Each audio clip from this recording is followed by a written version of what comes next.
Friends, எல்லாருக்குமே கண்டிப்பா இந்த இந்தியன் கிவி பழம் பிடிக்காமையாங்க இருக்கும். வேற ஒண்ணும் இல்லைங்க. சப்பாத்தி கள்ளி பழத்த தான் சொல்றேன். இந்த வழியா போனேன்னா எப்பயுமே ஒரு 4, 5 பழமாவது பறிச்சு சாப்பிட்டு தான் போவேன்.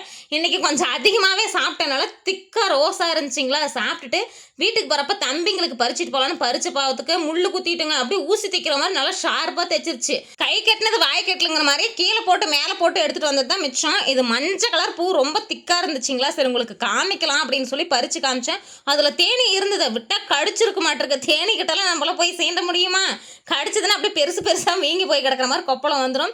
வீட்டுக்கு வந்தோடனே கல்லுல நல்லா தேய்ச்சி சாப்பிடலாம் அப்படின்னு சொல்லி கல்லுல தேய்ச்சிட்டு இருந்தேன். தம்பி கத்தி கொண்டு வந்து கொடுத்ததுமே கத்திலேயே அரிஞ்சேன். 2 பக்கமும் முனையை கட் பண்ணிட்டு உள்ள ஸ்டார் ஷேப்ல முள்ளு இருக்கும், அதை எடுத்துட்டு அதுக்கப்புறம் குழந்தைங்களுக்கு கொடுங்க. ரொம்ப ரொம்ப ரொம்ப உடம்புக்கு நல்லது. Vitamin A, B, C and E இருக்கிறதுனால ரத்தத்தை சீரா வச்சிருக்கோம். பெண்களுக்கு ரொம்ப ரொம்ப ரொம்ப நல்லது.